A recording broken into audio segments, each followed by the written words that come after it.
Hello दोस्तों। आज हम आए हैं राजस्थान के दिल शेखावटी का एक छोटे से शहर, एक अनमोल नगरी नवलगढ़ में, जहां हर दीवार, हर हवेली अपना एक कहानी कहना चाहती है। तो स्वागत है आपका पोदार म्यूजियम के खूबसूरत रॉयल सफर में। तो फिर चलिए जानते हैं इस हवेली का तो इतिहास। हवेली के अंदर 40 साल तक स्कूल था, बट इन प्रेजेंट स्कूल से बैक साइड इसको बनाते हैं म्यूजियम। म्यूजियम एंटिक नहीं है, राजस्थान का कल्चर है। ये म्यूजियम बनाने का तात्पर्य था कि एक तो हेरिटेज को बचाना है, एक कल्चर को रखना जिंदा में। ये प्रयास था कांति कुमार की पोदार का। वैसे भाई इसको बोलते हैं हवेली। हवेली का मतलब होता है हवा वाली, house wind call Haveli. Haveli word is not English, is Persian word, concept of Mughal. क्योंकि ये घूंघट हमारा नहीं था। मुसलमान मुगल भारत में आए ना, तो डर से बहनों को, अपनी माताओं को रखना शुरू किया था इज्जत बचाने के लिए। अब ये बन गया ट्रेडिशन। हवेली का कंसेप्ट क्या है? बाहर समुद्र बताओ, पहले बाहर के लोग अंदर अलाउ नहीं थे, तो सेठ जी सुबह शाम बाहर बैठते थे और डिस्कस लोकल सिटीजन। गोखे होते हैं सिक्योरिटी गार्ड के लिए, एक होता है एंट्रेंस गेट, इसको बोलते हैं हमारी भाषा में तोरण द्वार। तोरण द्वार बेटा हमेशा बंद रहता है, छोटी विंडो से आते जाते हैं। वाई सिक्योरिटी, आप धीरे आए, वन बाय वन आए और झुक कर आए। हवेली का वो है मुख्य द्वार। ये दरवाजा है मुख्य द्वार। इसकी फोटो इंडियन एयरलाइंस में आप जाते हैं, उसमें इस दरवाजे की फोटो आ चुकी है। दरवाजा है लकड़ी का, cover to bronze, that protection. ये रेडी, इसका मतलब होता है लिमिट। घर की समस्या, घर की लड़ाई घर में रखो, इसके बाहर आ गई तो बर्बाद हो जाओगे। ये कार्ड अपने घर में बहू बेटी जब आती जाती है, इसकी पूजा करती है, मैं इसकी लाज रखूंगी। तो घर को बचाने का काम तो बेटी बहू का होता है। तो जब भी घर में एंट्री करें, ऊपर से आ जाए। जहां खड़े हैं ये चौक होता था बाहर वालों के लिए, ओनली फॉर आउटसाइडर मैन।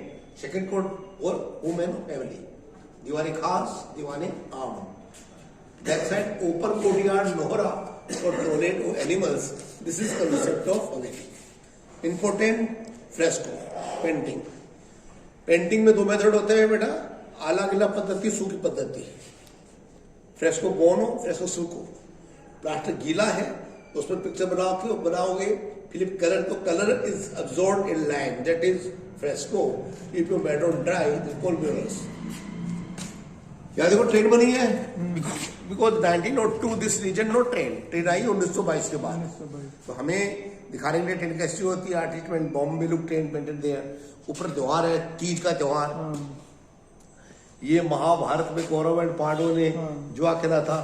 यहाँ है पतंग फेस्टिवल, उस कोने में है होली फेस्टिवल। ये कृष्ण राधा शिव पार्वती रासलीला के समय भगवान शिव आते हैं, गोपी वेश का नाम होता है गोपेश्वर, वो है। वहां देखिए वो त्योहार गणगौर, जो भगवान शिव और पार्वती की ऐसी पतीली पूजा की जाती है ना। तो ये पूरा प्रोसेस दिखा दिया गया। तो ज्यादा अपना हिंदू ट्रेडिशन बताया गया है। यहाँ पर हमारे विष्णु भगवान के 10 अवतार भी। अब बता दो बेटा, याद रखना, जीव उत्पत्ति का सिद्धांत डार्विन ने 200 साल पहले बताया, बट हमारा सनातन धर्म हजारों वर्ष बता रहा है। सबसे पहले आया जीव मछली में, बाद में बना भगवान कछुआ, जल उथल में रहने वाला जीव बना। फिर बना सुअर, कीचड़ में रहने वाला। फिर बना नर और सिंह। आदि बना छोटा सा बामन, दिमाग वाला, गुस्से वाला। परशुराम, मर्यादा, राम, कृष्ण, आदिति, बुद्ध, ज्ञान, है ना। ये अवतारों का समझो हमारी उत्पत्ति कैसी हुई थी। क्लियर? ना वो दुर्गा बनी हुई है। दुर्गा नौ नहीं होती, एक ही होती है, रूप है। तो पैदा हुई, बेटी कहलाई। स्कूल गई, ब्रह्मचारिणी हो गई। शादी होने के समय सती घंटा। माँ बनने पर कुष्मांडा। फिर माँ के दायित्व बढ़ जाते हैं। माँ अपने बच्चों को स्कंद माता बनकर पूरा लालन पालन करना, खाना पीना खिलाना, है ना। और कालरात्रि बनकर घर परिवार को बचाना, सुरक्षा कर देना।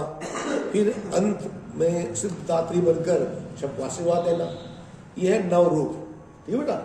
तो हर चीज के पीछे बेटा कुछ न कुछ लॉजिक है, क्योंकि ये हमारे अंग्रेज के गाइडों ने क्या उल्टा पुल्टा बता के अंग्रेजों को कुछ कर रखा है।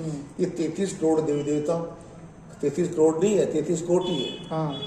करोड़ नहीं है, कोटि है, 133 टाइप ऑफ गोड। इनमें बेटा 12 रुद्र भी आगा, मुनि कुमार आगा, ऐसा है ना, ऐसी चीज़ें बताएं मतलब। और इधर बाजा की फोटोग्राफी आप कर लीजिएगा वैसे मैडम। और ये अपनी घर की बैठक, आइए पहले इसमें बैठो मैं, घर की बैठक है, ये अरेंजमेंट है। ये होता था बेटा पंखा, आदमी को पंखा वाला होता था, वो गूंगा और बहरा होता था कि बिजनेस की बातें बाहर न जाए। फंक्शन में यदि वोमेंस आना चाहे यहाँ अलाउ नहीं थी, पर यहाँ रहते थे curtain, through curtain women can look but no participate. कोई भी प्राइवेट बातें करनी हो तो कमरे के अंदर करें, थोड़ा छोटे होते छकटे होते सिक्योरिटी के लिए। एक बार पीछे हो गई, बेटा पीछे आओ। ये फोटो ऊपर देंगे, पेंटिंग है, इसमें हाथी पैर है, लेकिन एक आंख है और एक सर है। हरि और हर, हरि को हर्ष मिलन को रुद्रश है। कुछ बिल्डिंग बनी है नॉट इंडियन यूरोपियन, बोला गया मैनचेस्टर पेंटिंग लाया और एक कॉपी करवाई। तो ज्यादा बड़ा हिंदू ट्रेडिशन बताने का प्रयास किया गया। अब बेटा आप लोगों को फोटोग्राफी करनी है, यहाँ बैठ के फोटोग्राफी कीजिएगा, बहुत अच्छी फोटोग्राफी है।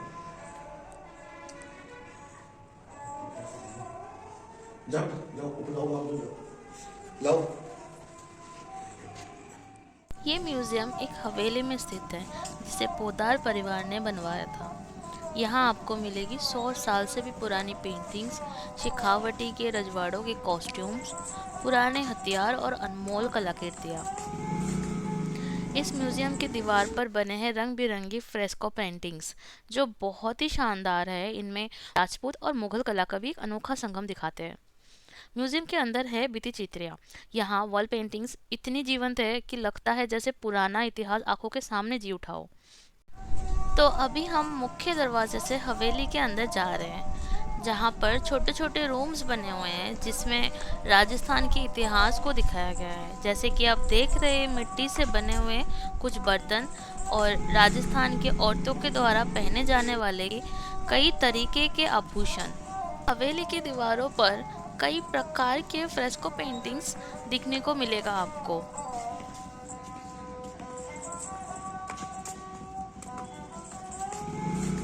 जैसे कि आप देख रहे हैं, इन पेंटिंग्स में राजस्थान के अनेक फेस्टिवल्स और डांस फॉर्म को दिखाया गया है, जैसे कि गणगौर, गणेश चतुर्थी, तीज, होली, दिवाली, कालबेलिया डांस जो राजस्थान के फोक डांस में शामिल है। इस गैलरी में आपको राजस्थान में शादी में पहने जाने वाली पोशाक अलग अलग जातियों का दिखाया गया है। यहाँ का हर एक कोना इतिहास से भरा हुआ है। अगर आपको हेरिटेज और आर्ट पसंद है तो ये जगह आपके लिए मस्ट विजिट है। इस गैलरी में राजस्थान में अलग अलग जातियों के पुरुषों के द्वारा पहने जाने वाली पगड़ियों को दिखाया गया है। ये है मार्बल गैलरी। जैसे कि आप जानते हैं, राजस्थान के अजमेर शहर मार्बल के लिए प्रसिद्ध है। ये गैलरी में कुछ प्रमुख किले के छोटे छोटे मॉडल है, जैसे कि Sariska palace, Kota palace, Samode palace, Jaipur का हवा महल, जोधपुर का उमेद भवन और उदयपुर का सिटी पैलेस है। ये म्यूजियम उन दिनों की याद दिलाता है जब राजस्थान राजपूती गरिमा से चमकता था। और ये है हवेली का प्रेजेंटेशन रूम जो कि आखिरी मंजिल पे है। अब हम आ गए हवेली के छत पर, जहाँ से आप देख सकते हैं नवलगढ़ में स्थित अन्य हवेलियाँ और नवलगढ़ शहर को। आज भी ये म्यूजियम अच्छे से सुरक्षित है और कई हवेलियाँ इसके आसपास स्थित है, जैसे कि मोरारका हवेली। तो ये था पोदार म्यूजियम का एक छोटा सा सफ़र, एक जगह जहाँ इतिहास हवाओं में गुनगुनाता है और हर दीवार कुछ कहानी कह जाती है। और हाँ, यहाँ आए हैं तो लोकल बाज़ार में चाय कचौड़ी का स्वाद लेना मत भूलना। लोकल वाइब्स के बिना ट्रिप अधूरा लगता है ना। अगर ये वीडियो अच्छा लगा हो तो लाइक करो, चैनल को सब्सक्राइब करो और कमेंट में बताना राजस्थान के कौन सा कोना आप नेक्स्ट देखना चाहेंगे। तो फिर मिलते हैं अगले वीडियो में एक नए सफ़र के साथ। तब तक शुभ यात्रा।